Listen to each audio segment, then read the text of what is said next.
आहे हे नावं कशी पडली असतात.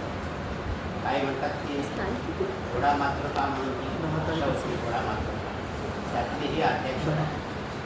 काही काही जण म्हणतात की ही जी नक्षत्र आहेत त्याच्या 3 भागामध्ये विभागलेले म्हणजे मेष ते कर्क, सिंह ते वृश्चिक आणि मूळ धनु ते मीन असं म्हणजे त्या 3 गटामध्ये आपण नक्षत्र पाहिले 3 याच्यामध्ये. तर हे जे आहे तुम्ही पहिली मेष राशी जर पाहिजे त्याच्यामध्ये अश्विनी, भरणी आणि कृत्तिका नक्षत्र आहे. तर त्याचं जे चरणाक्षर आहे कृत्तिका नक्षत्राचं आ, कृत्तिका नक्षत्राचं आ घेतलं त्याच्यामध्ये. नंतर वृषभ राशीचं रोहिणी नक्षत्रातलं वा घेतलं वा. नंतर मृगशीर्ष नक्षत्र मिथुन राशीचं मृगशीर्ष नक्षत्राचं पहिलं चरण म्हणजे तिसरं चरण त्याच्यामध्ये का अध्यक्ष आहे, चरणाक्षर का आहे. आणि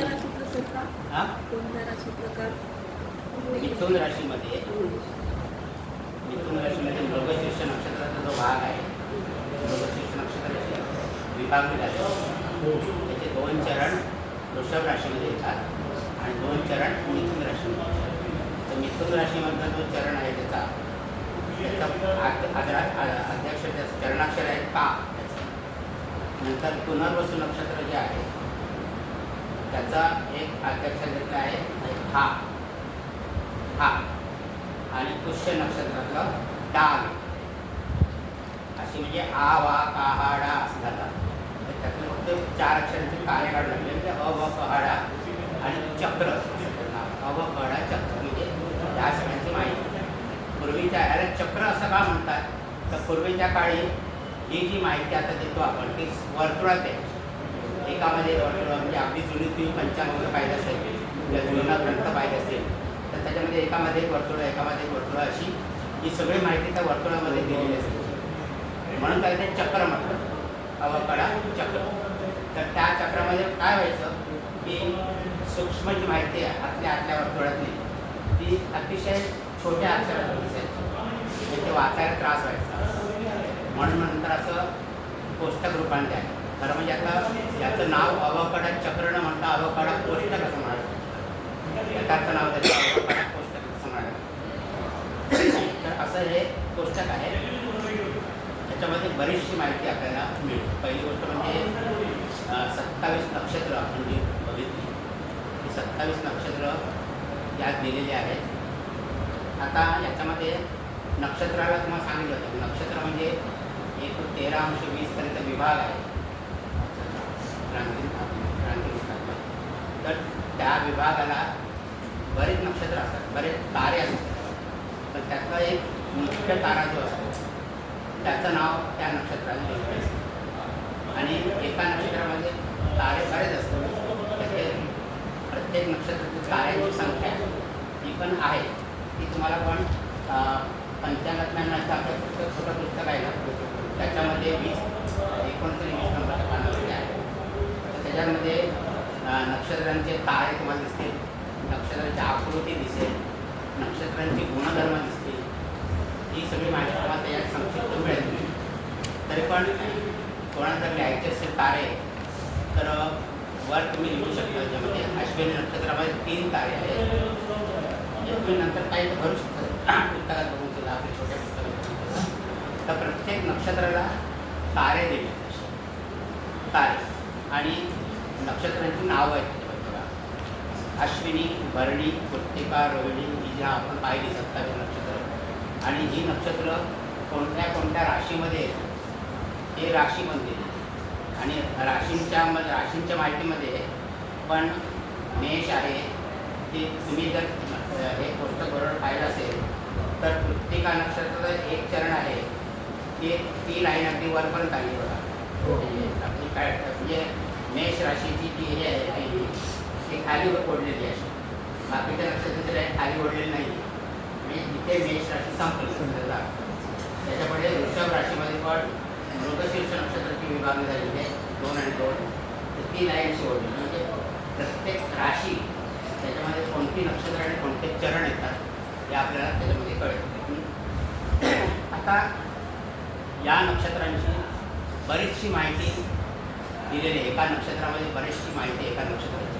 नुसतं ते नक्षत्र नाही, प्रत्येक नक्षत्राला बऱ्याचशा गोष्टी आहेत. त्याच्यामध्ये नाडी आहे, योनी आहे, गण आहे, आराध्य वृक्ष आहे, दान आहे, देवता आहे, मुख आहे, दृष्टी आहे, स्वामी आहे, त्याचं तत्व आहे आणि संज्ञा. इतकी माहिती प्रत्येक नक्षत्राची आपण बघणार आहोत. प्रत्येक नक्षत्राला वेगवेगळी माहिती आहे. ती माहिती काय, त्याचा उपयोग काय, ती कसा आपण बघायचं, तो आपला अभ्यास आता सुरू होणार आहे. तर प्रत्येक नक्षत्र त्याच्यानंतर मी खाली दिसत बघा पिढा दिवस दिसत मला पिढा दिवस. तर असं शास्त्रकर्त्यांचं म्हणणं आहे की ज्या नक्षत्रावर जन्म असेल ज्या चरणावरती तिथे जे पिढा दिवस दिलेले आहेत, तर तुम्हाला जर काय आजारपण आलं त्या नक्षत्राच्या व्यक्तींना तर त्या आजाराचा कालावधी तेवढ्या दिवसाचा असेल असं ते. आणि त्याला पिढा दिवस म्हणजे काय तुमच्यावरती संकट आलं किंवा काय आजारपण आलं. आता उदाहरणार्थ अश्विनी नक्षत्र आहे. अश्विनी नक्षत्राचा पहिल्या चरणावरती जन्म असेल तर तिथे पिढा दिवस 9 दिलेले आहेत. पिढा दिवस 9 दिले म्हणजे काय संकट आलं किंवा काय पिढा आली तर ती 9 दिवसापर्यंत तुम्हाला त्याचा त्रास होऊ शकतो असं त्यांनी दिलेलं पिढा दिवस. असं प्रत्येक नक्षत्रात दिलेलं आहे. प्रत्येक नक्षत्र त्याच्यामध्ये ते बघताना एक नक्षत्र जे आहे अनुराधा नक्षत्र. अनुराधा नक्षत्र आहे. अनुराधा नक्षत्राला पिढा दिवस आहे. तो पिढा दिवस बघा तिथे अंक न देता ज लिहिलेलं आहे का ज. मग तर जचा काय अर्थ आहे या ज म्हणजे जन्मभर तर नाही आहे. तर ज म्हणजे नंतर शोधून काढले तिथे ज्वर असेल. ज्वर करता म्हणजे ताप वगैरे ताप म्हणजे अशा प्रकारचा त्रास होईल पिढा दिवस. असं दुसरा ज त्यांना तुम्हाला रेवती नक्षत्रामध्ये. रेवती नक्षत्राचं पहिलं चरण जे आहे तिथे सुद्धा ज दिलेलं आहे. तर त्या जचा अर्थ ज्वर किंवा ताप येईल असा त्याचा अर्थ आहे. आणि प्रत्येक नक्षत्राला चरणाक्षरं दिली. त्याच्या खालचं कॉलम जो आहे चरणाक्षरांचा कॉलम आहे. प्रत्येक नक्षत्राला चरणाक्षरं दिलेली आहे. आता अश्विनी काय चरणाक्षरामध्ये अश्विनी नक्षत्राला चू चे चो ला असलेले चू चे चो ला असं. आणि नंतर भरणी नक्षत्राला ला लू ले लो अशी चरणाक्षरं आहेत. कृत्तिका नक्षत्राला आ ई उ ए असं आहे. म्हणजे ज्या नक्षत्रावर जन्म असेल आणि ज्या चरणावरती जन्म असेल, आपण जन्म काढल्यानंतर कोणत्या नक्षत्रावर जन्म झाला आहे म्हणजे बालकाची राशी कोणती आहे, त्याचं नक्षत्र कोणतं आहे आणि कोणतं चरण आहे तर आपल्याला काढता येतं. म्हणजे तुम्हाला काढायला शिकवते का. तर त्या नक्षत्राचं जे अध्याक्षर आहे चरणाचं ते त्या अध्याक्षराने त्या बालकाचं किंवा मुलीचं नाव ठेवायचं असा रिवाज आहे.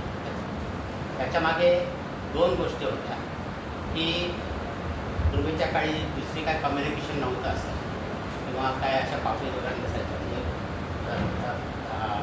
पत्रिका वगैरे रेडी अवेलेबल नसायची. मग ज्योतिषाकडे गेलं तर त्याला कळावं म्हणून तुमचं जर नाव सांगितलं तर त्या नावाच्या अध्यक्षरावर तो त्याला कळायचं तुमची राशी कोणती आहे, नक्षत्र कोणतं आहे, चरण कोणतं आहे हे त्याला कळायचं. त्याच्याकरता हे होतं. आणि दुसरं आणखी त्याच्यामध्ये आहे चरणाक्षराचं आहे की प्रत्येक नक्षत्राला जे नावं दिले म्हणजे स्वर दिले हे जे चरणाक्षर दिले त्या चरणाक्षर म्हणजे ज्यावेळेला बालकाचा जन्म होतो त्यावेळेला आकाशाचा जो नकाशा असतो आणि जी नक्षत्र असतात त्या नक्षत्रांचा प्रकाश किंवा त्या नक्षत्रांचा प्रभाव त्या बालकावर पडतो. आणि त्या नक्षत्राची जी अध्यक्षरं आहेत ती अध्यक्षरं जर बालकाची दिली तर ज्यावेळी जन्मभर किंवा आयुष्यभर आपण त्याला त्याच नावाने हाक मारतो. आता समजा एक वा अक्षर येतं तर वामन म्हणून वामन तर प्रत्येकाला ते वामन वामन वामन मी त्यावेळेला जितक्या वेळा आपण वामन शब्दाचा उच्चार करू की त्याला त्याचे बेनिफिट्स मिळतील, त्याचे त्या लहरी त्या पालकाला मिळतील, त्याचा फायदा होईल पालकाला. म्हणून ह्या दृष्टिकोनातून ही नावाची आपण नामजप करतो बघा. नामामध्ये नावाच्या जपामध्ये पण खूप शक्ती आहे. काय काय अक्षर अशी आहेत की त्याने आपल्याला प्रसन्नता मिळते, काय काय अक्षर अशी आहेत की त्याने आपल्याला पटकन राग येईल. आता एखाद्याला तुम्ही शिवी दिली पटकन त्याला राग येईल, पण त्याला जर नमस्कार केला तर काय त्याला बरं वाटतं. म्हणजे ही नावातली शक्ती आहे, नावामध्ये शक्ती आहे. तर त्याच्याकरता ह्याचा उद्देश असा होता की त्या चरणाक्षरावरून नाव करायचं. पण याचं काय काय लोकांनी म्हणजे विशेषतः कोकणामध्ये तिथे बाणामतीचे प्रकार जास्त असतात. त्यावेळेस ते काय म्हणायचे असं नावाक्षर नाव ठेवलं तर त्या कोणते बाणामती करणाऱ्याला त्याची राशी वगैरे कळेल आणि त्याच्यावरती काय मोठ मारायचं असं काय प्रकार घडते. तर असा एक गैरसमज त्यांच्यामध्ये पसरला होता. म्हणून तुम्ही बघा तर कोकणातल्या भागामध्ये कोकणामध्ये तर बऱ्याच ठिकाणी देशावरती पण ते पाळण्यातलं वेगळं असतं आणि हातभरातलं वेगळं असतं, ओके नाही असं असतं. तर ते खरं म्हणजे त्याचा काय उपयोग नाही. खरं म्हणजे त्या नावाचं तुम्हाला बेनिफिट होणार ते ह्या नक्षत्राच्या अध्यक्षरातून होणार. त्याच्यामुळे हेच नाव ठेवणं सायुक्तिक आहे. पण सध्या सर्व नावाला काय विचारत नाही. गुगल लावून शोधून जे काय प्रत्येकाचे आर्टिफिशियल नावं पालक शोधत असतात नवीन जनरेशन. आणि जास्त करून तुम्ही बघितलं तर मारवाडी समाज किंवा त्या ठिकाणच्या राजस्थानी वगैरे एक कुठल्याही अध्यक्ष राहिलं तर तेच ठेवतात. पारशी समाज बघा तेच नाव ठेवतात तुम्ही. म्हणून मारवाडी याच्यामध्ये खेमचंद हेटरमल अशी नावं म्हणतात. कारण काय कुठल्या बघा आता इथे वगैरे कुठे बघा श्रवण नक्षत्र बघा. श्रवण नक्षत्राचे अध्यक्ष ही कु के हा हो असे आहे म्हणा. मग ती मारवाडी समाजात तुम्हाला हे नाव आढळते. खेमचंद खेटरमल असे नावं आढळतात. कारण ते बरोबर हे नक्षत्रांचं फॉलो करतात मारवाडी समाजामध्ये किंवा पारसी समाजामध्ये पण. तर ते त्या अध्यक्षरांचे नावं ठेवतात तिथे. त्याच्या खालचा जो कॉलम आहे तो चरणांक आहे. चरणांक म्हणजे प्रत्येक नक्षत्राचे किती चरण त्या राशीमध्ये आहेत. आता इथे अश्विनी नक्षत्राचे 4 चरण 1 2 3 4. भरणी नक्षत्राचे 4 चरण आहेत 1 2 3 4. आणि कृत्तिका नक्षत्रातला 1 चरण. ते मेष राशी संपलेली आहे. म्हणजे असं त्याची माहिती त्या म्हणजे पंचांगात तुम्हाला किती माहिती आहे किती माहिती मिळते ते बघा पाहिजे. 2 पानामध्ये खूप माहिती भरलेली. चरणांक झाल्यानंतर चरण स्वामी जे आहेत ना हे चरण स्वामी तुम्हाला आत्ता कळणार नाही. पण पुढे ज्यावेळी आपण वर्गकुंडली शिकणार आहोत त्याच्यामध्ये नवमांश कुंडली आपण शिकणार आहोत. ती नवमांश कुंडली सगळ्यात महत्त्वाची आहे. आणि त्या नवमांश कुंडलीमध्ये प्रत्येक चरणाचा जो स्वामी आहे त्याची नावं ती तिथे दिलेली आहेत. म्हणजे इथे मंगळ म म्हणजे मंगळ, शिव म्हणजे शुक्र, गुरु म्हणजे बुध अशी नावं आहेत. पण ती कशी येत आहेत ते आपण ज्यावेळेला वर्गकुंडली शिकू त्यावेळेला तुम्हाला कळेल. त्याच्या खालचा कॉलम आहे नवमांश समाप्ती दिले. नवांश समाप्ती म्हणजे नवमांश कुंडली जे आहे ते एका राशीचे आपण 9 भाग करतो. म्हणजे एक भाग बरोबर 1 चरण असं आहे असं ते येतं. तर ते आपण नंतर मग प्रत्येक नवमांश समाप्ती कोणती कोणती नवमांश समाप्तीला कोणतं व्याप्ती आहे प्रत्येक नवमांशाची किती गट दिलेली आहे. नवमांश समाप्ती आणि नवमांश राशी कोणती आहे किती दिलेली आहे हे सगळं आपण नंतर तुम्हाला कळेल. आता ते कळणार नाही. नंतर त्याच्याकडे राशी दिले बघा. राशींची पण माहितीमध्ये राशीचं नाव दिलेलं आहे, राशीचा स्वामी दिलेला आहे, त्याचा वर्ण दिलेला आहे, वश्य दिलेला आहे आणि तत्व दिलेलं आहे. आणि प्रत्येक राशीला एक बोधचिन्ह दिलेलं आहे बघा. प्रत्येक राशीला एक बोधचिन्ह दिलेलं आहे. त्याचा पण फार तुम्हाला उपयोग करून घेता येतो. ते कसं ते आपण ज्यावेळेला राशींची माहिती घेऊ त्यावेळेला आपण ते बघणार आहोत. तर नक्षत्रांची ही जी माहिती आहे ती आपण घेऊ. त्याच्यानंतर वर्ण आता वश्य म्हणजे कोणता वश्य आहे ते त्या बोधचिन्हावर तुम्हाला कळेल. वर्ण म्हणजे कोणत्या वर्णाची आहे म्हणजे क्षत्रिय वर्णाची आहे, वैश्य वर्णाची आहे, शूद्र वर्णाची आहे की विप्र वर्णाची आहे. ते आपण ते 3 त्रिकोण 4 त्रिकोण पाहिजेत ना. अग्नितत्वाचं म्हणजे क्षत्रिय ते परत आपण बघणार आहोत. ते वर्ण तिथे येतील. राशी शिकताना आपण परत त्याचा उल्लेख करणार आहोत तिथे.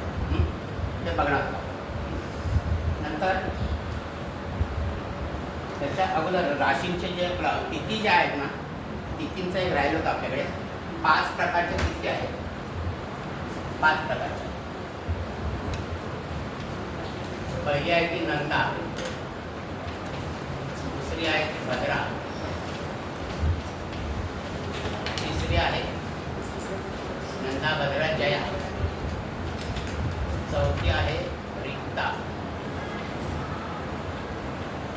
आणि 5वी आहे पूर्ण. अशा 5 प्रकारच्या तिथी आहेत. आता ह्या तिथी या ओळीने येतात.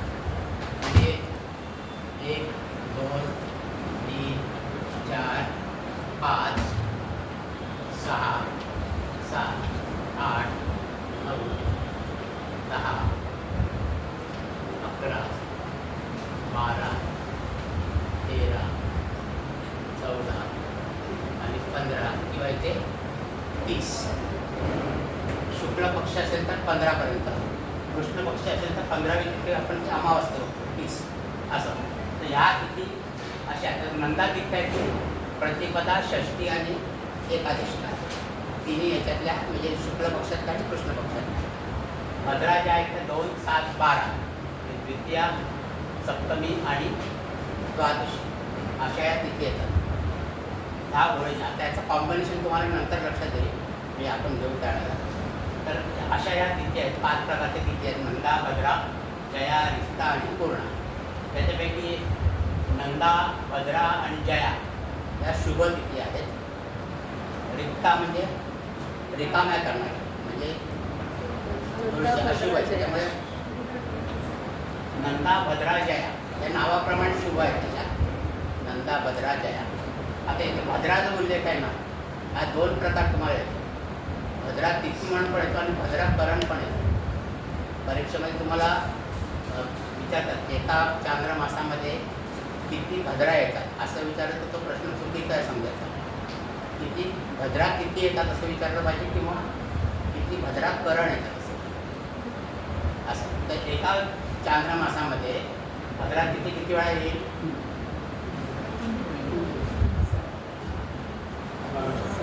6 वेळा येईल ना. शुक्ल पक्षातल्या 3 आणि कृष्ण पक्षातल्या 3 म्हणजे 6 वेळा.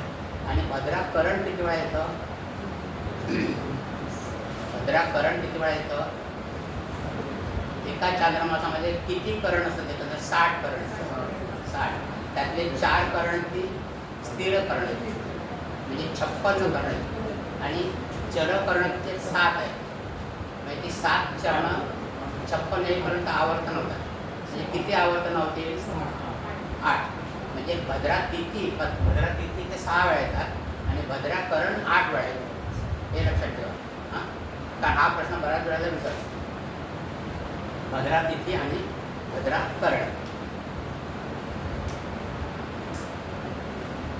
नक्षत्रांची माहिती घेण्याच्या अगोदर आपण बाजूच्या पान नंबर 9 वरती राशींचे घातचक्र दिले आहे.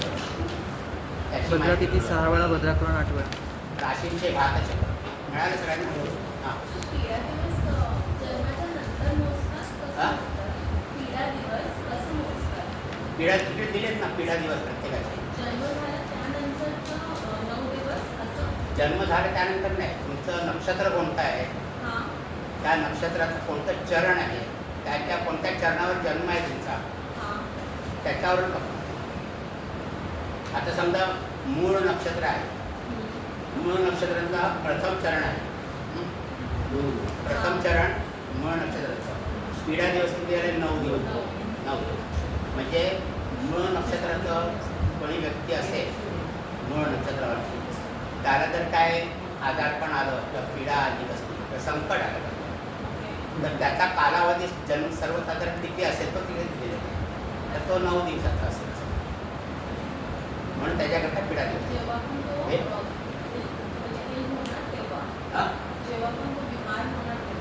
हां, केव्हाही म्हणजे आयुष्यभरामध्ये केव्हाही जर त्याला काय आजारपण आलं किंवा काय संकट आलं, नुसतं आजारपण नाही तर काय संकटपणा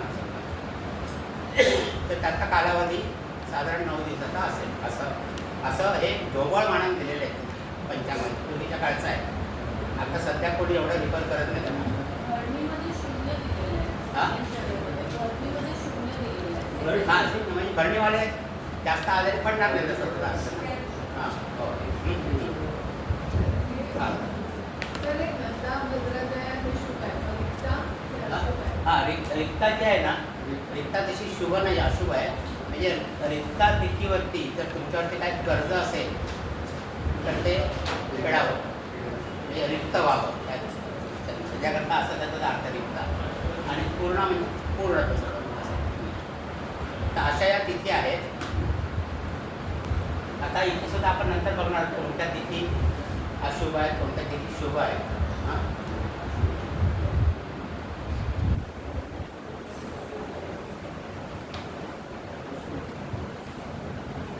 आता राशींचे घातचक्र आपण जे बघतो आहे, राशींचे घातचक्र हे राशी म्हणजे कोणती राशी? चंद्र राशी.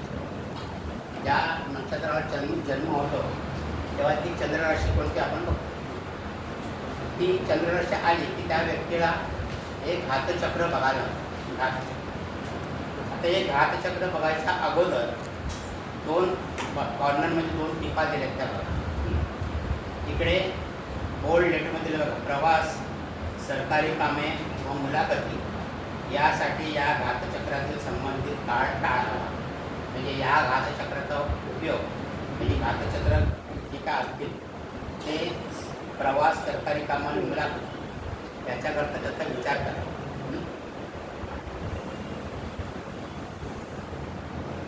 याच्याकरता त्याचा विचार करावा. घातचक्रातील संबंधित काळ टाळावा. आणि इकडच्या बाजूला विवाह व उपनयनासाठी या घातचक्राचा विचार करू नये असं दिले. आता इथे पण एक थोडासा गोंधळ झाला आहे, पण तो आता कसा निपटायचा ते आता अजून बघायला पाहिजे. तुम्ही जुनी जर पाहिली असतील पंचांग जुनी, तर इथे त्यांनी काय दिलं आहे, इथे त्यांनी क्लिअरली म्हटलं आहे की घातचक्राचा विचार करू नये आणि इथे संबंधित काळ टाळावा. म्हणजे एकदम क्लिअर दिलं आहे. पूर्वीची जी पंचांग होती, इवन आपलं हे दाते पंचांग सुद्धा आहे 5-10 वर्षापूर्वी तुम्ही बघितलं ना, तर विवाह व उपनयनासाठी घातचक्र वर्ज्य आणि प्रवास, सरकारी कामं, मुलाखती यासाठी घातचक्र वर्ज्य नाही. असं वर्ज्य आणि वर्ज्य नाही. पण त्याच्यामध्ये पण वेगवेगळे अर्थ निघायला लागले. आता वर्ज्य म्हणजे हे वर्ज्य करून टाकायचं की याचा उल्लेख न टाळायला असं. तर त्याच्यामध्ये परत मतभेद झाले. मग आता 2 ते 3 वर्षापासून दाते पंचांगाने हे असं क्लिअर द्यायला सुरुवात केली. इवन कारणे पंचांग होतं गेल्या वर्षीपर्यंत त्यांनी वर्ज्य आणि वर्ज्य नाही असं केलं होतं. तर त्याच्यामध्ये परत कन्फ्युजन व्हायला लागल्यानंतर यावर्षी मग त्यांनी याप्रमाणे दिलेलं आहे कारनिर्णय पंचांगामध्ये. तर हा घातचक्राचा विचार करू नये असं म्हटलं आहे. विवाह, उपनयन याच्याकरता घातचक्राचा विचार करू नये. आता ज्या राशीवर बालकाचा जन्म होतो त्या राशीचं घातचक्र कसं बघायचं. आता समजा एखाद्या बालकाचा जन्माच्या वेळी चंद्र कर्क राशीमध्ये असतो. कर्क राशी, तर कर्क राशीचं घातचक्र आपल्या इथे दिलेलं आहे. कर्क राशीचं तर कर्क राशीच्या कॉलमच्या खाली जे काय आहे ते त्या व्यक्तीला सरकारी काम, प्रवास त्यावेळेला टाळला. पहिलं म्हणजे मार्च महिना, पौष महिना टाळायचा. कर्क राशीने बघतो आपण आता. तर कर्क राशीच्या याला घातचक्र काय, मास म्हणजे महिना जो आहे पौष महिना तो अशुभ आहे. नंतर तिथी आहे 2-7-12 2-7-12 दोन्ही पक्षात 2-7-12. आता हे अशा तिथे लक्षात ठेवण्यापेक्षा या तिथे लक्षात ठेवावं. 2-7-12 म्हणजे कोणत्या तिथी आहेत, भद्रा तिथी असं. मग इथे तुम्हाला ज्या तिथी कारण परीक्षेमध्ये तुम्हाला विचारतात घातचक्र विचारतात, तर त्यावेळेला प्रत्येक राशीची तिथी तुम्हाला 3 कन्फ्युजिंग होईल. त्याच्यापेक्षा प्रत्येक तिथे तुम्ही या तिथी लिहून राहायचं. नंदा, भद्रा, ज्या कोणत्या आहेत ते तुम्हाला सोपं आहे 2, 7, 12. पाठ करायला. हे आहेत लक्षात पोष. ठेवायला सोपं जाईल. कर्कामध्ये पोष आता असते काय? मेषेला बघा नंदा आहे, वृषभ राशीला पूर्ण आहे, नंतर मिथुन राशीला भद्रा आहे, कर्क राशीला पण भद्रा आहे. असं तर असं जर तुम्ही तिकडे भद्रा नंदा वगैरे त्या ह्याने लक्षात ठेवलं तर त्या 3-3 तिथी पाठ करणं तुम्हाला लगेच पडतं. आणि त्यासुद्धा एकदा अशा मांडून घेतल्या की ओळीने मांडून जायचे 1, 2, 3, 4, 5, 6, 7, 8, 9, 10, 11, 12, 13, 14, 15 आणि 30. म्हणजे त्या तिथे तुम्हाला लगेच लिहिता येईल. तर घात मास जो आहे पौष महिना आहे, घात मास तिथी आहेत त्या 2, 7 आणि 12 आहेत. नंतर वार आणि नक्षत्र. शनिवार. वारमध्ये कर्क राशीला बुधवार अशुभ दिलेलं आहे, घात वार दिलेलं आहे बुधवार. आणि अनुराधा नक्षत्र हे घात नक्षत्र आहे, अनुराधा नक्षत्र. नंतर योग आणि कर्ण, व्याघात योग आणि नागकर्ण. नागकर्ण स्थिरकरण जे नागकर्ण आहे ते नाग म्हणजे अमावास्येला जे असतं ते व्याघात आणि नागकर्ण. बघा हे. आता इथे शेवटची वेळ आहे, जर लक्ष देऊन बघा हे बघा ते हे. प्रहर दिलं आहे. पहिला प्रहर आहे प्रहर ते प्रहर. पुरुष चंद्र आणि स्त्री चंद्र दिले. प्रहर पुरुष चंद्र आणि स्त्री चंद्र दिले आणि तिथे 3-3 आकडे दिले. तर पहिला जो आकडा आहे तो प्रहराचा आहे. म्हणजे कर्क राशीला पहिला प्रहर. एकंदर किती प्रहर असतात दिवसामध्ये? 3 प्रहर. हां 8 असतात. अष्टप्रहर म्हणतो ना आपण. अष्टप्रहर. अष्टप्रहर 8 प्रहर. रात्रीचे. म्हणजे हा पहिल्या याच्यातला आकडा आहे तो 8च्या पुढे जाणार नाही बघा. प्रहर हां 8 प्रहर 3 तासाचा एक 3 तासाचा एक प्रहर. 3 तासाचा एक प्रहर. अष्टप्रहर दिवसामध्ये 8 प्रहर असतात. अष्टप्रहर कारण. तर कर्क राशीला पहिला प्रहर हा अशुभ आहे, पहिला प्रहर. नंतर पुरुष चंद्र म्हणजे पत्रिका जर पुरुषाची असेल तर त्याला दुसरा चंद्र, चंद्रापासून दुसरा चंद्र, तो त्यावेळेला चंद्रापासून दुसरा चंद्र तो अशुभ झालेला आहे. आणि स्त्री करता 9वा चंद्र, त्या राशीपासूनचा 9 म्हणजे कर्क राशीपासूनचा 9वा चंद्र. 9वा चंद्र म्हणजे कोणत्या राशीत चंद्र येईल? कर्क म्हणजे कुंभ राशी. कर्क राशी आहे, कुंभ राशी नाही, कुंभ नाही, मीन राशी. मीन राशी, मीन राशी. बघा ना, कर्क राशीपासून कोणता चंद्र येईल?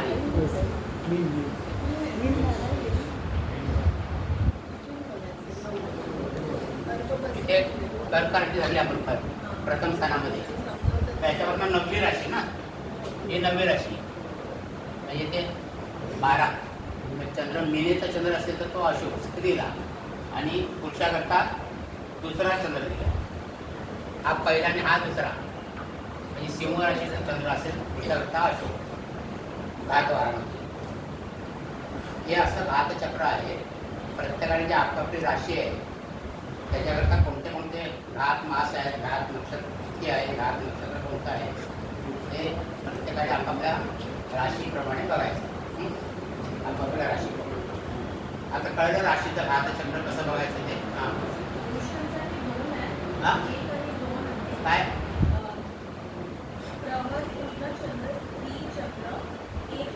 प्रहर दोघांकरता सेम आहे. प्रहर पहिला प्रहर दोघांकरता सेम, स्त्री करता पुरुषाकरता. आणि चंद्र जो आहे तो पुरुषाकरता वेगळा आहे, स्त्री करता वेगळा आहे. पुरुष चंद्र पुरुष म्हणजे करता 9, आता 2 राशी स्त्री करता 9 कर्कमध्ये. बालकाची आहे की कुमारिकेची आहे असं, किंवा व्यक्तीची पुरुषाची आहे की स्त्रीची आहे त्याप्रमाणे चंद्र बघायचं. आता हे कळलं घातचक्र सगळ्यांना. हां घातचंद्र. हां आता कर्क राशीला पहिला आपण प्रहर बघू. प्रहर पहिला प्रहर. हां प्रहर पहिला म्हणजे सूर्योदयापासून पहिला प्रहर. सूर्योदयापासून 3 तास असं. नंतर पुरुषाचा दुसरा चंद्र, पुरुष चंद्र आहे दुसरे, तो दुसरा चंद्र. म्हणजे तुमचा कर्क राशी म्हणजे चंद्र इकडे असणार की नाही. चंद्र राशी आहे कर्क राशी म्हणजे तुमच्या कुंडलीमध्ये चंद्र कर्क राशीमध्ये चंद्र येतेच असणार. ज्या राशीमध्ये चंद्र असतं ती चंद्र राशी. ती जर आपण प्रथम स्थानामध्ये घेतली तर इथनं दुसरी राशी म्हणजे सिंह राशी आहे ना. म्हणजे सिंह राशीत चंद्र असेल त्यावेळेला कर्क राशीच्या पुरुषांना तो घात राशी असतो. घात चंद्र असतो. आणि स्त्री करता मीन राशी 9वा चंद्र. कर्क राशीपासून तर 9 ही 7वी 8वी आणि 9वी असं प्रत्येक राशीचं दिलेलं आहे. त्याप्रमाणे पुरुष चंद्र आणि स्त्री चंद्र बघायचं आणि प्रभाव बघायचा.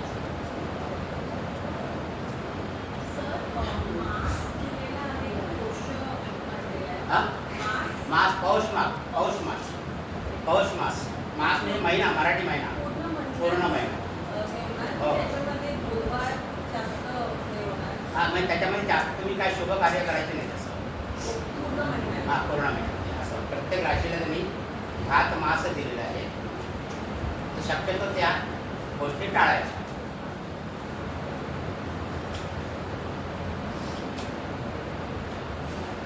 बरोबर, इतकं कळलं म्हणजे घातचक्र कळलं सगळ्यांना. काय डाऊट आहे कोणाला? आता पुढे जाऊया आपण. आता त्याच्यानंतर खाली नामांतराचं वैरवर्ग दिलेलं आहे. नामांतराचा वैरवर्ग. आता इथे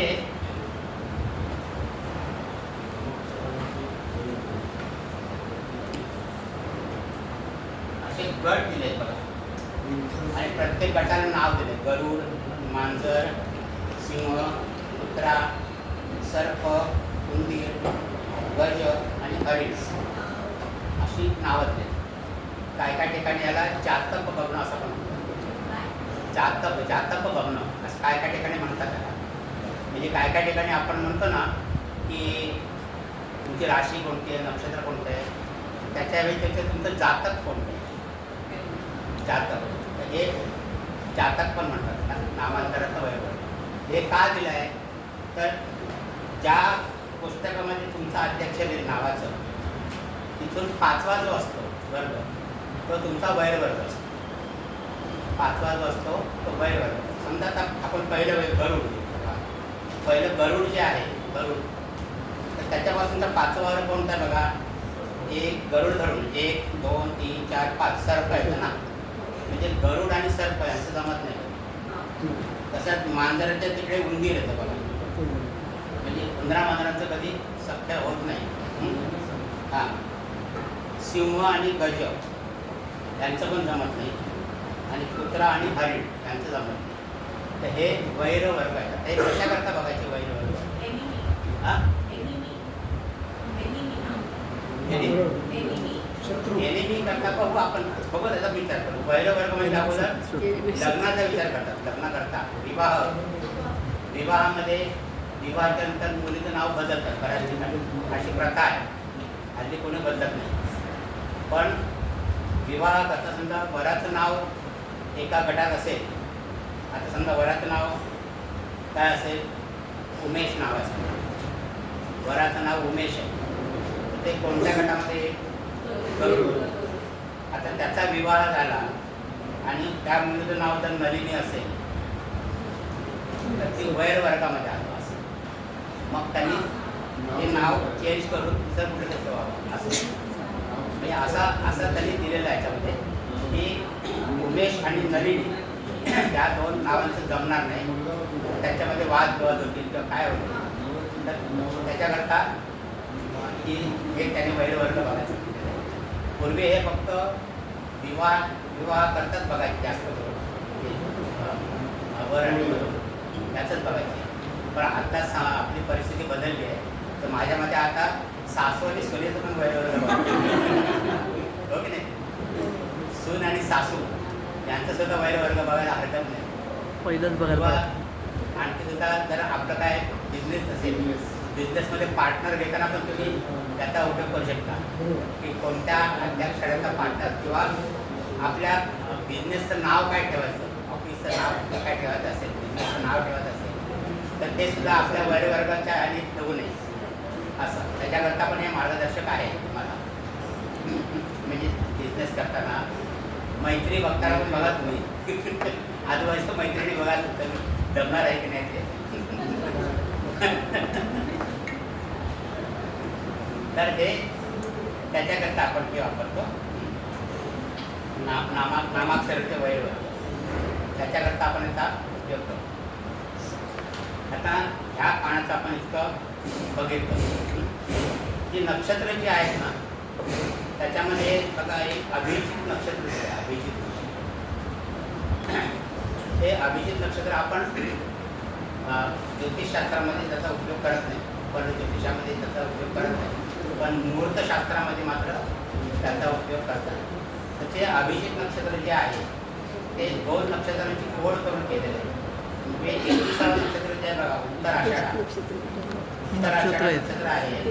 ही पण नक्षत्र त्याचं शेवटचं चरण एक चरण नाही कुठं ठीक आहे. आपल्या अवकाळ चक्रामध्ये उत्तराषाढा नक्षत्र आहे 21 नंबरचं.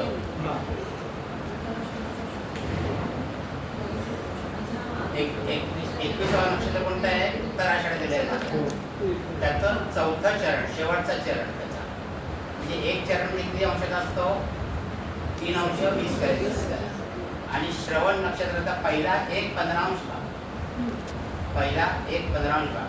आता एक नक्षत्र असतं 800 कलांचं. 800 कलांचं एक नक्षत्र ना, त्याचे 15 भाग केले तर 15 × 75 15 × 45 म्हणजे 53.333 असं येते. 53 आणि त्याच्यामध्ये 3 अंश 20 कला पहिलं नक्षत्र आहे ना, त्याच्यामध्ये 53 कला म्हणजे नक्षत्राची व्याप्ती किती झाली? ही 5 2 7 म्हणजे 4 अंश साधारण 13 कला आणि 3 3 3 कला 13 कला आणि 20 विकला असं यायचं. म्हणजे एवढी त्या अभिजित नक्षत्राची व्याप्ती.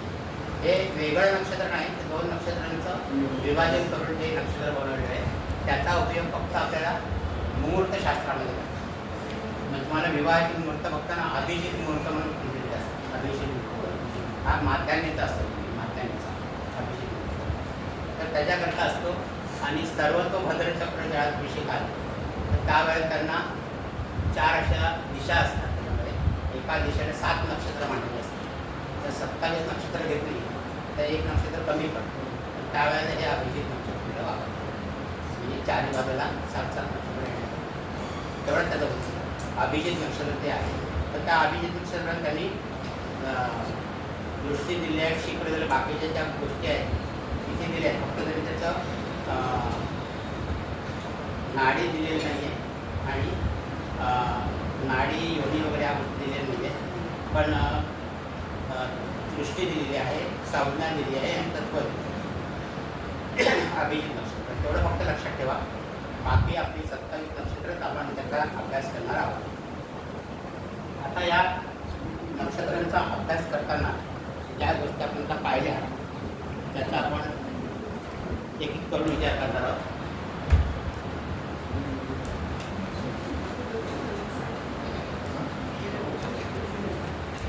आता प्रत्येक नक्षत्राला नाडी दिली. प्रत्येक नक्षत्राला नाडी दिली. आता नाडी एकंदर किती प्रकारचे आहेत आपल्या आयुर्वेदामध्ये? आद्य, मध्य आणि अंत्य अशा 3 नाडी आहेत. आद्य, मध्य आणि अंत्य.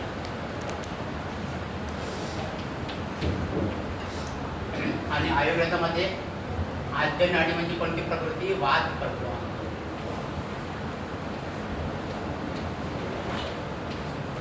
मध्य नाडी म्हणजे पित्त प्रकृती आणि अंत्य नाडी म्हणजे कफ प्रकृती. वात, पित्त आणि कफ असा आयुर्वेदाचा विचार केलेला आहे 3 नाडींचा. की 3 पैकी जी नाडी असते त्या प्रकारे त्या व्यक्तीची प्रकृती असते. वात प्रकृती, पित्त प्रकृती आणि कफ प्रकृती असते. आता या नाडीचा उपयोग काय? नाडीचं ज्यावेळेस तुम्ही गुणमेरण करता तर गुणमेरणामध्ये नाडी हा फार महत्त्वाचा भाग आहे. नाडी तर नाडी जर दोघांची सारखी असेल तर एक नाडीचा दोष असा आपण म्हणतो. एक नाडी दोष असतो आणि हा दोष जास्त प्रमाणात मानला जातो. आणि एक नाडी असेल तर विवाह करू नये असं म्हणतात. एक नाडी असेल तर विवाह करू नये असं म्हणतात. परंतु कोणत्याही ग्रंथामध्ये ह्याचं त्यांनी कारण का दिलं विवाह का करू नये, तर संतती होत नाही. पण कोणत्याही ग्रंथामध्ये असा उल्लेख केलेला नाही की एक नाडी असेल तर संतती होत नाही. संतती होते, त्याच्याकरता संतती होत नाही त्याकरता वेगळे आपण हे आहे वेगळे निकष आहेत पत्रिकेमध्ये. पंचम स्थान, पंचमेश, कारक ग्रह तो ते बिघडलं पाहिजे. तर हे त्याच्यावर आपण बघतो. आणि पुरुषार्थ बीज क्षेत्र आणि हे बीजानी क्षेत्र त्याचा विचार ते आपण नंतर शिकणार. तर याचा विचार करून ते संततीचा विचार करतात. परंतु पूर्वीच्या काळी आद्य, मध्य आणि अंत्य आता ह्याचा उपयोग काय होतो की समजा वधू आणि वराची, नवरा आणि बायकोची एकच नाडी असेल तर दोघांच्या प्रकृती एकाच प्रकारच्या असते. दोघांच्याही प्रकृती एकाच प्रकारच्या असते. आणि आत्ता आपलं मेडिकल सायन्स खूप पुढे गेलेलं आहे. पूर्वीच्या काळी साथीचे रोग यायचे, प्लेग, पट्टी, देवी असे साथीचे रोग यायचे आणि बरीचशी माणसं त्याच्यात मरण पावायची. तर काय मेडिकल सायन्स तेवढं पुढे गेलेलं नाही. तर जी प्रकृती असेल बघा, आता एखादी साथ आली ना तर जास्त पण एकाच प्रकृतीची लोक त्याला बळी पडतात. एकाच प्रकृतीची जास्त पण लोक बळी पडतात. सगळ्यांना त्रास होत नाही. आता कोरोना आला, कोरोनाचा पण जास्त त्रास ठराविक प्रकृतीच्या लोकांनाच पडला. सगळ्यांनाच काय कोरोनाचा त्रास झालेला नाही. तर असं ज्यावेळेला पूर्वीकडे असा विचार केला होता की नवरा आणि बायको दोघांची जर एकच प्रकारची हे असेल, नाडी असेल, एकच नाडी असेल तर एकाच प्रकारची प्रवृत्ती असेल आणि मग त्यांना जी संतती होईल ती सुद्धा त्याच रोगात एक वंश वाढलेला आहे असं होईल. आणि मग ती संततीसुद्धा लगेच कुठल्यातरी रोगाला बळी पडेल. म्हणजे असं आलं तर लगेच त्याला बळी पडेल. आणि पूर्वीच्या काळी आपल्या विवाहाचा उद्देश काय होता, तर वंशवृद्धी करायला पाहिजे. मग वंशवृद्धीचा हा जो आपला सगळ्यांचा उद्देश होता त्यालाच कुठेतरी चिरळ बसत होती. म्हणून शास्त्रकर्ते म्हणायचे की एक नाडी असेल तर शक्यतो विवाह करू नका. मग ते विवाह करू नका तर लोकांना त्याला झाक बसावा म्हणून त्यांनी ही गैरसमजूत पसरवली की एक नाडी असेल तर संतती होणार नाही. म्हणजे लोकांना काय वाटतं की अरे संतती नाही मग विवाह करून फायदा काय. आणि अशा प्रकारे त्यांनी दूर ठेवलं होतं एक नाडीचा हे असेल तर. त्याच्यामागचं खरं कारण हे होतं की एकाच प्रकारची प्रकृती दोघांची असेल आणि त्यांना होणार संतती. जर आपण बघतो एक्स आणि वाय दोन मिक्स असेल तर संतती चांगली होते. तर वात प्रकृती का पित्त प्रकृती एकाच प्रकारची असेल संततीचा त्यांचा तो वंश जो आहे तो पण तसंच रोगट वंश वाढीला लागेल. हे टाळण्याकरता एक नाडी करू नये असं. आता काय होतं की आत्ता जसं जसं ज्योतिषाकरता अभ्यास पुढ्याला आधुनिक म्हणजे औषधोपचार चालू झाले त्याच्यानंतर सगळ्या शास्त्रकर्त्यांनी बसून त्यांनी नाडीचं एक नाडी पादवेद हे केलं. तो पुस्तक तयार केलं. नाडी पादवेद पुस्तक पण तयार केलं आहे. ते आपण त्याला वधूवर मिलन करून गुणमिलन करून त्याला बघणार. तर त्या याच्यामध्ये जरी एक नाडी असेल आणि त्यांचे नक्षत्र चरण वेगळे असतील तर कोणते चरण असले तर नाडीचा दोष लागेल आणि कोणते चरण असले तर लागणार नाही. हे त्यांनी त्या पुस्तकात दिलेलं आहे. ते पुस्तक आपण नंतर बघणार. तर असं त्यांनी त्याच्यावरती उपाय आता शोधून काढले. त्याच्यामुळे आता एक नाडी असेल तरी आपण ज्योतिषी अगोदर नाडी पादवेद पुस्तक बघतो आणि मग सांगतात की एक नाडी आहे पण त्याचा दोष निघतो असं म्हणतो. एक नाडी आहे पण त्याचा दोष निघतो असं. तर ह्या नाडी ज्या आहेत 3 प्रकारच्या या कशा प्रकारे आल्या बघा. त्याच्यामध्ये आपले नक्षत्र जे दिले आहेत ना याचा प्रकार आद्य, मध्य आणि अंत्य अशा ओळी नाडी. आद्य, मध्य, अंत्य हे झाले की परत अंत्य, मध्य आणि आद्य अशी अशा त्याची नाडी बघा. नक्षत्रांची प्रत्येक नक्षत्राची नाडी बघा. पहिल्या अश्विनीची आद्य असणार, भरणीची मध्य आहे, प्रत्येकाचे अंत्य आहे, रोहिणीचे अंत्य आहे, नंतर मृगशिरेची मध्य आहे, नंतर आषाढची आद्य आहे, नंतर पुनरुत्तरची परत आद्य येणार, पुष्यची मध्य येणार आणि आश्लेषाची अंत्य येणार. म्हणजे अशा ओळीने त्या नाड्यात आद्य, मध्य, अंत्य, आद्य, मध्य, अंत, आद्य, मध्य, अंत्य तुम्हाला परीक्षेमध्ये प्रश्न विचारतात, एखादं नक्षत्र देणार त्याची नाडी कोणती आहे असं होतं. हे सुद्धा तुम्हाला पाठ करायला पाहिजे नाडी. पण त्या अशा पाठ करणं खूप अवघड आहे असं होणार नाही. आपण त्याच्याकरता एक शॉर्टकट काढूया. तर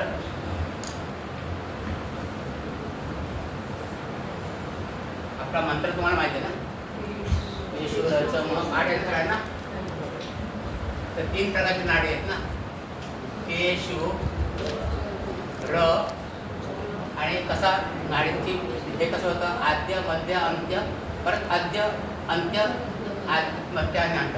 म्हणजे केशू र, नंतर च, म, रा, उ, श आणि उ.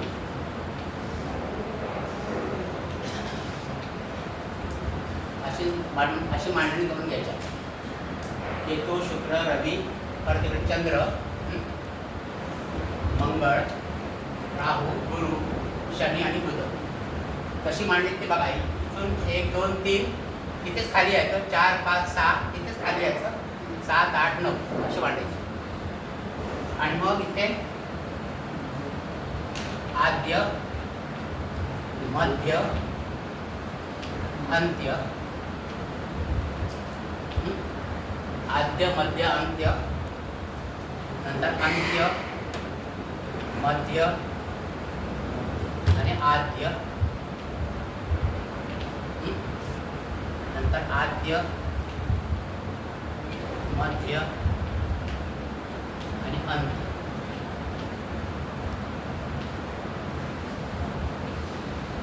झाल्या पाठ सगळ्यांच्या. आता बघा, केतूची, राहूची आणि गुरुची जी 3 नक्षत्र आहेत त्यांच्या नाड्या आद्य मध्य आद्य अंत्य आणि आद्य अशा आहेत. आता केतूचं अश्विनी नक्षत्राची आद्य, मघा नक्षत्राचे अंत्य आणि मूळ नक्षत्राचे आद्य अशी नाडी आहे. केतूची अश्विनी, मघा आणि मूळ. नंतर राहूचं आर्द्रा, स्वाती अंत्यनाडी आहे आणि शततारका आद्य नाडी. गुरुचं कुठे आहे, पुनर्वसू, विशाखा आणि पूर्व भाद्रपदा. सगळ्यांच्या अशाच नाड्या बघा, आद्य अंत्य आणि आद्य. नंतर शुक्र, मंगळ आणि शनी ह्या लक्षात ठेवा, 3 मध्य नाडीचे नक्षत्र आहेत.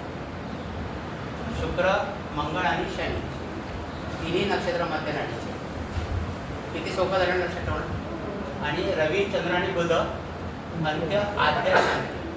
इथे आद्य अंत आद्य आहे, इथे अंत्य आद्य अंत्य. 2 वेळा आद्य आलाय, ते 2 वेळा अंत आहे.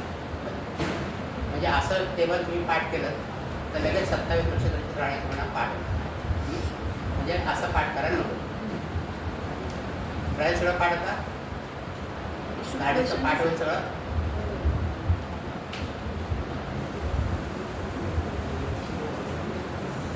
आणि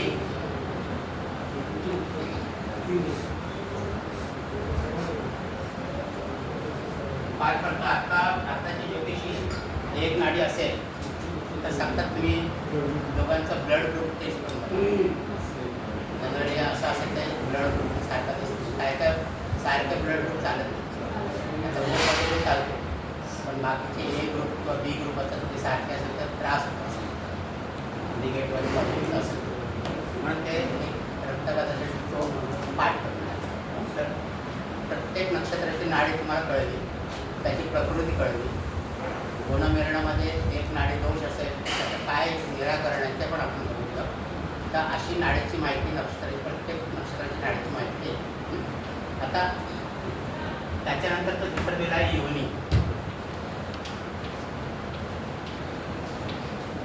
प्रत्येक नक्षत्राला योनी दिली. आता योनी हा जो शब्द आहे त्याच्या अर्थामध्ये बरेच गैरसमज निर्माण केले.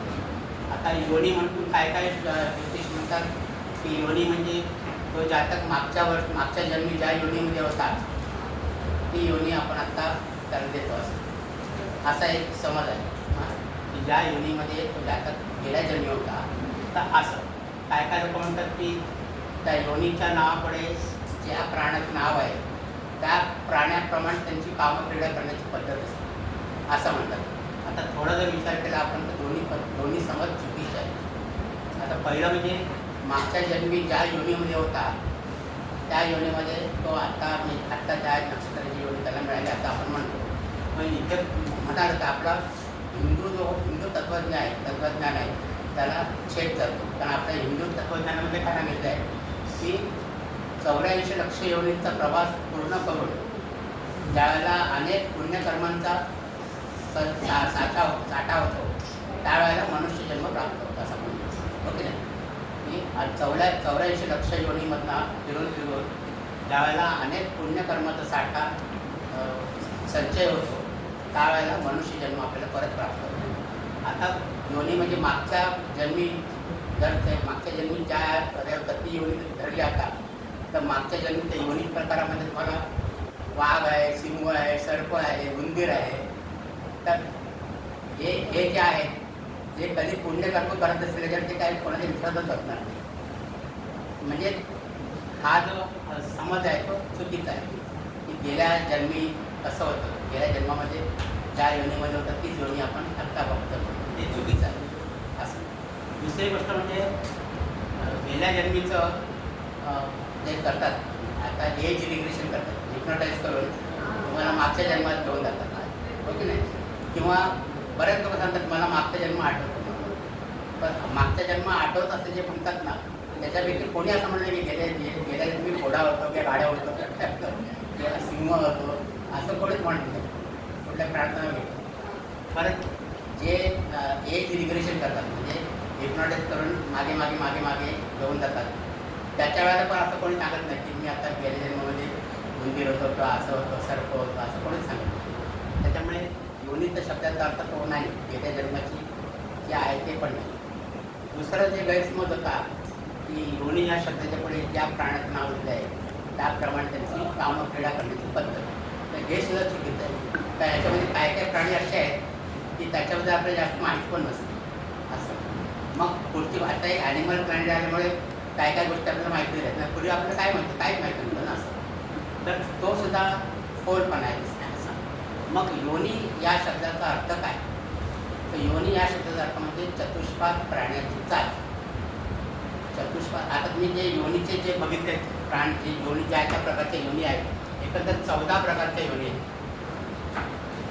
योनी 14 प्रकारचे घेतले आणि या 14 प्रकारच्या जे योनी घेतले आहेत आपले जे शास्त्रकर्ते होते ऋषीमुनी होते त्यांना 84 लक्ष याच्यात ना 27 योनी पण वेगळ्या सापडल्या नाहीत का आपण म्हणतो. त्यांनी 14 फक्त घेतले, 14 प्राण्यांचं नाव. ते 14 प्राण्यांच्या मध्ये पण सगळे चतुष्पाद प्राणी, फक्त एक सर्प सोडला जातो. सर्प फक्त चतुष्पाद नाही आहे, बाकी सगळे तुम्ही प्राणी बघायचे ते चतुष्पाद प्राणी. मग योनी या शब्दाचा खरा अर्थ की चतुष्पाद प्राण्याचे गुणधर्म कसे आहेत त्याप्रमाणे आता आपण त्याचा योनींचा विचार करू. एकंदर 14 योनी आहेत आणि नक्षत्र 27 आहेत. त्याच्यामुळे एक योनी 2 नक्षत्रांना मिळून दिली. एक योनी 2 नक्षत्र म्हणजे 13 योनींची 26 नक्षत्र झाली. आणि एक योनी आहे ती फक्त एकाच नक्षत्राला आहे, ती म्हणजे मुंगूस किंवा तिला नकुल पण म्हणतात. नकुल मुंगूस का नकुल ही उत्तर आषाढ नक्षत्राला आहे.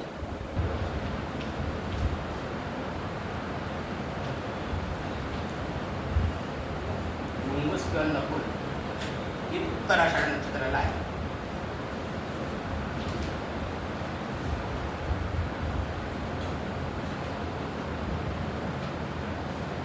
ही योनी आता ज्या नक्षत्राचा आपण विचार करणार त्या नक्षत्राची जी योनी दिलेली आहे त्या प्राण्यांची काय ते मूलभूत स्वभाव असतो. तर त्या स्वभावाचे वैशिष्ट्य त्या व्यक्तीमध्ये असतं. तर आता ती कशी येतात ते आपण बघूया.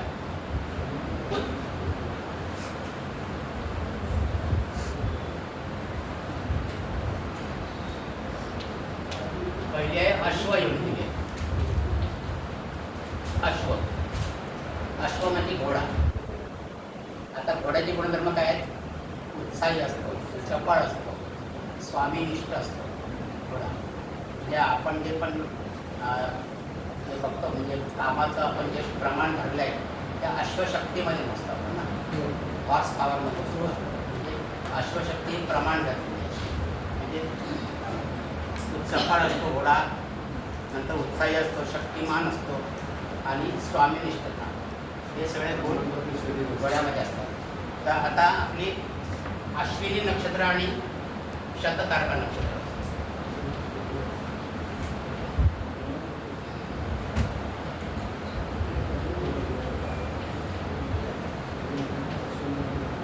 अश्विनी आणि शततारका नक्षत्र ही नक्षत्र यांची आहेत. अशा व्यक्ती अशाच चपळ असतात, उत्साही असतात, स्वामीनिष्ठ असतात, ओके, आणि मेहनती असतात, असा त्याचा अर्थ. मग आता ह्याचा उपयोग तुम्ही कुठे करून घेणार? याचा उपयोग तुम्ही कुठे करून घेणार?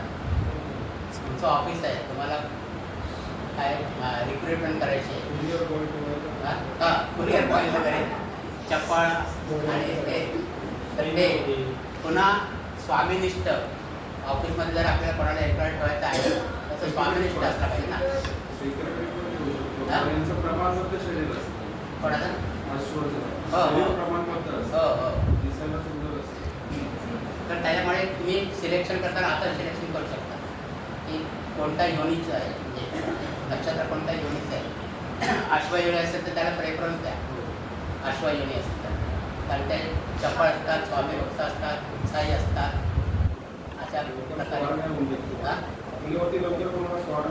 हां म्हणजे असे त्यांची हे असते, प्रवृत्ती असते अश्व. त्याच्यानंतर दुसरी योनी दिली आहे तिथे गज योनी. गज म्हणजे हत्ती.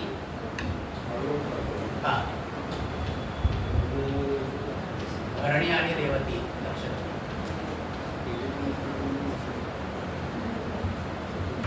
हत्ती जर तुम्ही नजरेसमोर आणला तर संतपणा, डवलदारपणा, परत आपल्याच ह्याच्यात जाणार तो मग्न असतात, बाकी शिल्लक गोष्टीकडे लक्ष नसतं त्याचं. म्हणून आपल्याकडे हिंदीमध्ये म्हण आहे ना, आजच्या जग काय भुक्ता भोगताय, पण त्याच्या शिल्लक गोष्टीकडे लक्ष नसतं. तो आपापल्या कामामध्ये मग्न, आपल्या जे मग्न जातो. स्मरणशक्ती एकदम तीक्ष्ण असते हत्तीची आणि सहसा कोणाला त्रास देतो, पण चिडले तर मात्र सोडत नाही कोणाला हत्ती असं. तर भरणी आणि रेवती नक्षत्र, त्याच्यामध्ये त्यांच्या व्यक्तींमध्ये हे गुण असतात गजयोनीचे. गजयोनी. त्याच्यानंतर मेष. मेष किंवा मेंढा.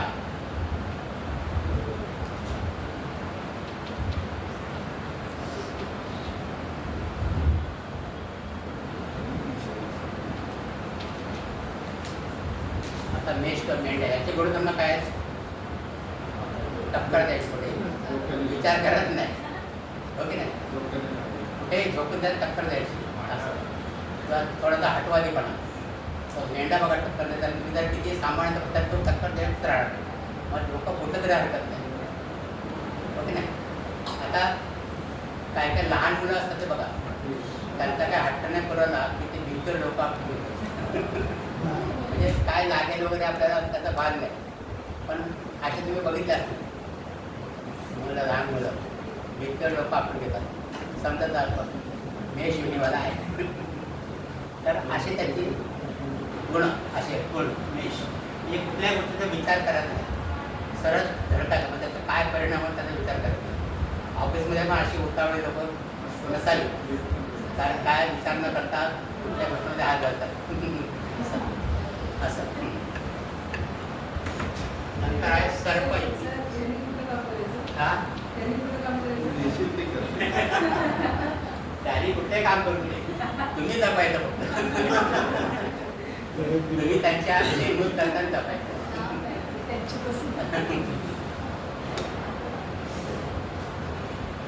काय काय कामं त्यांच्याकडनं पण चांगली असतील ना, म्हणजे डेअरिंगची काय कामं असतात तर त्याच्यामध्ये पण त्यांना आवडतात.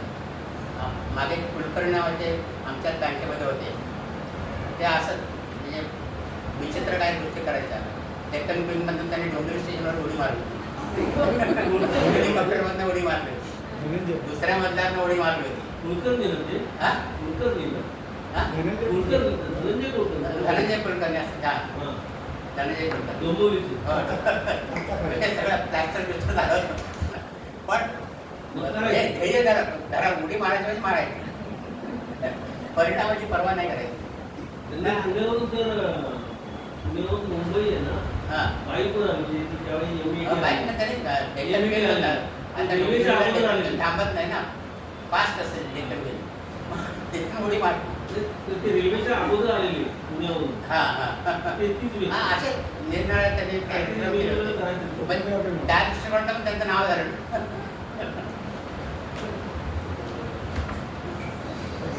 नंतर सर्पयोनी, रोहिणी आणि मृग शिक्षण. सर्प म्हटलं की तुमच्या डोळ्यापुढे काय येतं? डूब धरणार प्राणी, डूब धरणार म्हणजे सर्पयोनीचे जे व्यक्ती असतात त्यांच्यावर तुम्ही जर एकदा वाईटपणा घेतला तर ते विसरणार नाहीत त्यांचा अपमान. ओके ना? त्यांच्यावर तुम्ही जर नाही चांगला वागला ते मनात धरून ठेवणार आणि कधीतरी तो उलटं काढणार असं. म्हणून सर्पयोनीचे व्यक्ती असतील त्यांची मस्करी वगैरे करून त्यांना आवडणार नाही अशा गोष्टी करू नका सर्पयोनीचा. हां तर म्हणजे ते कधी त्याचं उलटं काढतील सांगता येत नाही. परत सर्प म्हणजे कसं चपळ प्राणी, चपळ प्राणी म्हणजे काय काय लोक तुम्ही बघितलं की रस्त्यावर जाताना मध्येच मोर्चा जातो. मोर्चाला तर असे गजवेणी वगैरे करून तेच उभे राहतील. मोर्चा जायचं संपून संपायचा वाट बघते. पण हे सर्पयोनीवर त्याच्यात मध्ये मध्ये वाजत रस्ता काढून पाय करतात. सगळी मधून मधून मधून मधून रस्ता राहतात. हां तर हे त्यांचे गुणधर्म म्हणजे असे की पण एखाद्याचा राग आला की ते मनात ठेवून जातो, रूप ठेवला त्याचा राग.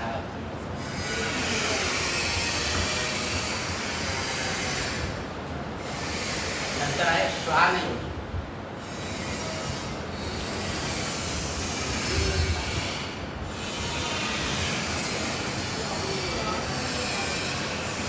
कुत्रा. आग्रा आणि मळ, आग्रा आणि मळ. श्वान हा परत स्वामिनिष्ठ आणि बऱ्याच विद्या आहेत की बऱ्याचचं संरक्षण करणारा, आपल्या प्राण्याची पर्वा न करता आपल्या मालकाचं रक्षण करणारा असे याची गुणधर्म श्वान. म्हणजे अशा गोष्टी पण चांगल्या ऑर्गनायझेशन वगैरे असतात. आग्रा आणि मळ श्वान तर असे याची गुणधर्म काय तर आपल्या नेहमीच्या व्यवहारामध्ये पण तुम्हाला काय विश्वास ठेवावा लागेल. हां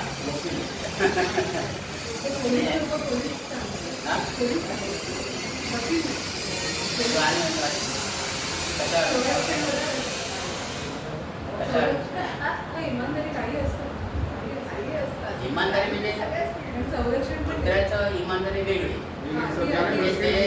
स्वतःच्या प्राण्याची पर्वा न करता तुम्ही सैनिक म्हणा पाहिजे.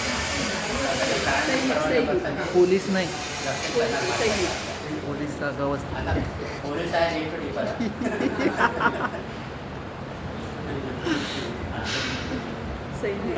श्वानयोनी अशी की ते आपण स्वामिनिष्ठ एकदम कित्येक कुत्र्यांच्या कथा आहे की आपल्या स्वामी करता मालकां करता आपल्या जीवाचं बलिदान केलेलं असं. सहावं आहे ती मार्जाळ योनी.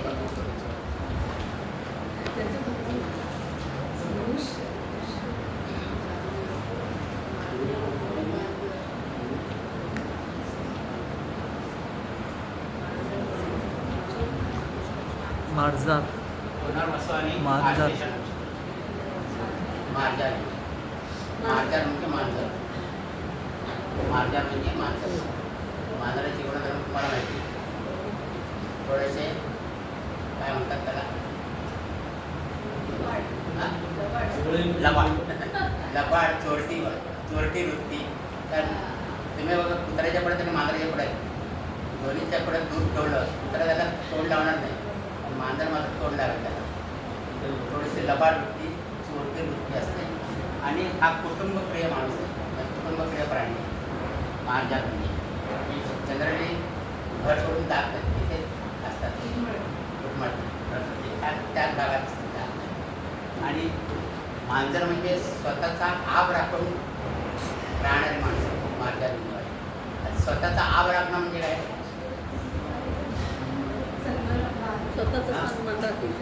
स्वतःचा आब राखणं म्हणजे काय आता श्वान आणि मांजर याच्यामध्ये तुम्ही कंपॅरिझन केलं समजा एका घरामध्ये तुमच्याकडे मांजर आहे आणि कुत्रा पण काही कारणास्तव तुम्ही कुत्र्याला मारलं तुम्ही कितीही मारत आता तर तुम्हाला उलट तुमच्यावरती हे येणार नाही तो मार खाईल कुत्रा म्हणजे तो हे करणार नाही परत अटॅक करणार नाही मांजराचं ना मांजर तुम्ही किती पाळा तुम्ही त्याला थोडं थोडं सहन करेल पण त्याच्या प्रमाणाच्या बाहेर जर त्याला मारायला गेलं ना ते लगेच तो प्रतिकार काय आत्मसन्मानी आत्मसन्मानी म्हणजे त्याला असं म्हणतात ते की आब स्वतःचा आब राखून करणं म्हणजे स्वतः जरा जरी काय आलं ते लगेच त्याचा प्रतिकार करणं मांजर नंतर सापेटी उंदीर उंदीर नको रे बाबा उंदीर मघा आणि पूर्वापार दोन्ही शेजारचे नक्षत्र आहे उंदीर मग आणि पूर्व फाल्गुनी का पूर्वापार सिंह राशीमध्ये येतं उपद्रवी म्हणजे सगळं माहिती स्वतःच्या क्षुल्लक फायद्याकरता काहीतरी दुसऱ्याचं नुकसान करत राहतं म्हणजे दुसऱ्याचं नुकसान होतो याचं त्यांना भान राहत नाही स्वतःचं ह्याच्याकरता क्षुल्लक स्वार्थाकरता दुसऱ्याचं मोठं नुकसान पण करतो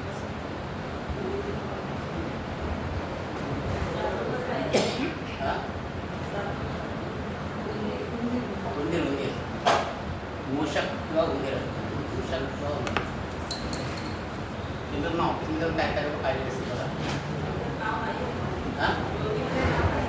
काय आहे ना मूषक लिहिलं तर मूषक लिहिलं तर सिंह राशीमध्ये बाजूबाजूचे नक्षत्र मघा आणि पूर्व हात काय काय ठिकाणी मूषक लिहिलेलं आहे काय काय ठिकाणी उंदीर लिहिलं काय म्हणजे स्वतःच्या क्षुल्लक स्वार्थाकरता दुसऱ्याचं कितीही मोठं नुकसान झालं तरी हरकत नाही तर ते स्वतःचा स्वार्थ साधण्याकरता नंतर आहे गाव योगी गाव म्हणजे काय अलका कोबल उत्तरा फाल्गुनी आणि उत्तरा भाद्रपद गाव म्हणजे काय आपण पण गरीब बिचारी काय काय उत्तर त्यांना फाल्गुनी स्वच्छतेची आवड असते गाव आणि काय स्वच्छतेची आवड असते स्वच्छ राहणारे आणि मदत करणारे प्रेमळ असं जनरली गाय तुम्हाला दिसणार नाही की मारणे शेंगाने किंवा काय असं दिसत नाही तर ही गाव योनी आहे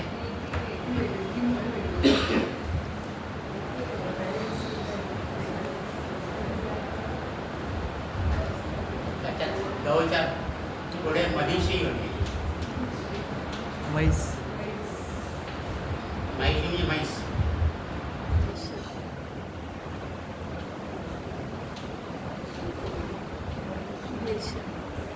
हस्त आणि स्वाती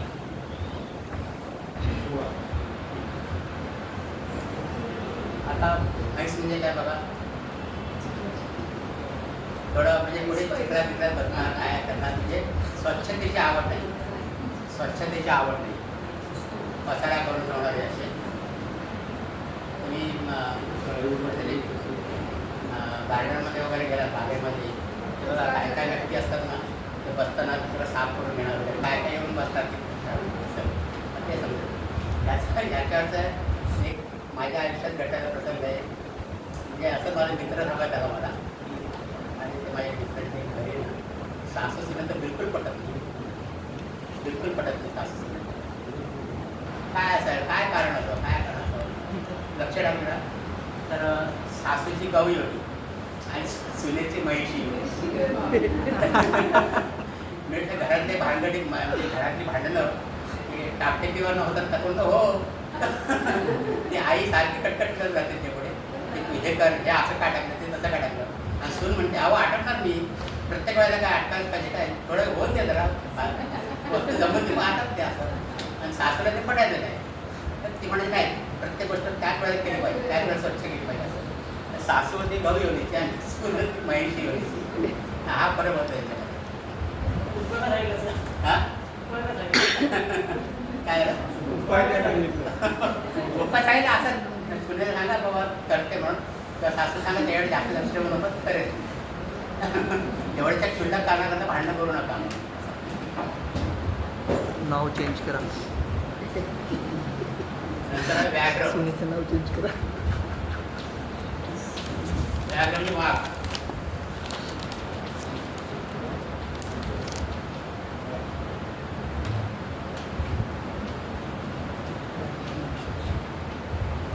चित्र आणि विशाखा. व्याघ्र म्हणजे वाघ. आता वाघ म्हणजे कसं शौर्य आणि प्रौढी, म्हणजे शूर पण असतो आणि काही हे करायला माझ्या पुढे बघत नाही.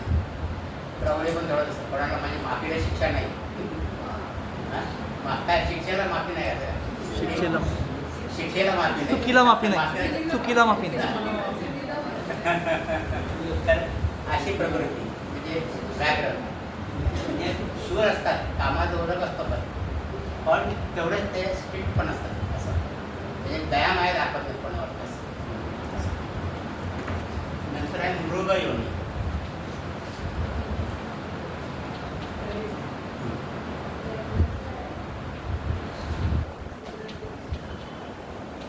अनुराधा आणि ज्येष्ठ हे पण बाजूबाजूचे नक्षत्र आहेत.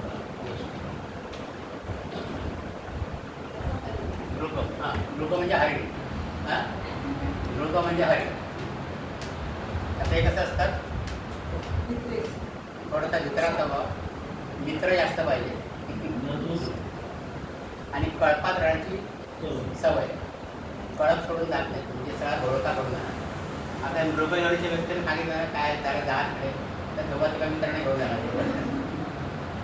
आमचा पण असं मित्र होतं, कोणी जायला सांगितलं तुझे घरचं काय काम असेल फोन करणार, काय करतेस चल कर जाऊ नये. हे एकटे जाणार मिळणार नाही, असा स्वभाव त्याचा मृगयोनी. म्हणजे सगळ्यांशी मिळून मिसळून राहणार आहे आणि कळपात राहणार आहे.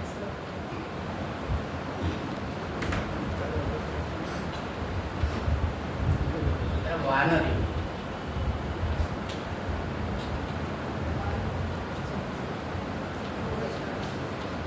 शाळा आणि श्रवण. वानर, आता वानर म्हणजे कसं थोडंसं रात आणि मस्करी करणार, रात अशा वेळी. आता या वानर योनीवाल्यांनी सर्प योनीवाल्याबरोबर जास्त मैत्री करू नये. यांचा स्वभाव मस्करी करण्याचा असतो आणि त्यांना राग आला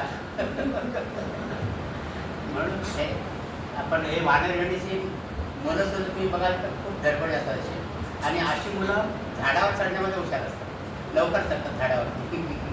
झाडावर गावात बघतात ना, नारळाच्या झाडावर चढणार लोक त्या पटापट पडवड चढतात. ते बहुतेक या योनीचे असतात वानर योनी. चंचल वृत्ती थोडीशी.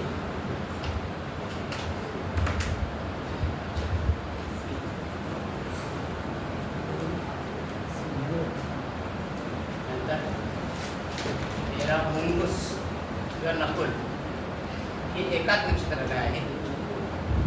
उत्तराषाढ.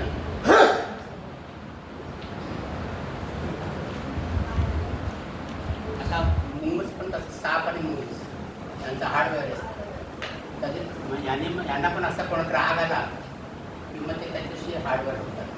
नाहीतर एरवी आलिप्त राहणारे लोक जास्त, म्हणजे कधी कोणाच्या वाटेला जात नाही. मुंगस बघितलं आणि मुंगसचं दर्शन शुभ समजलं जातं. मुंगस पाहिलं तर शुभ दर्शन असं समजलं. परंतु कोणाबरोबर हाडवर धरलं तर मात्र मग त्याच्याशी कधी बोलणार नाही, तर त्याला राग आला की असं. तर म्हणून असे हे वानर योनी, उंदीर योनी हे असणाऱ्या लोकांनी अशा व्यक्तींबरोबर म्हणजे काय मस्करी करू नये. एकच नक्षत्र आहे सर? त्याला एकच नक्षत्र आहे? हां, एकच एकच नक्षत्र. आणि 14वी सिंह योनी.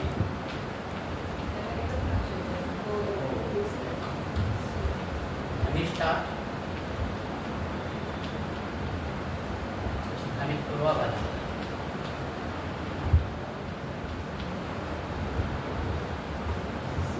सिंह म्हणजे कसा ऐकताच स्वभाव, मोठे आयाळ असते, मोठा चेहरा असतो, ऐकताच स्वभाव असतो असा. आणि थोडेसे शूर पण असतात.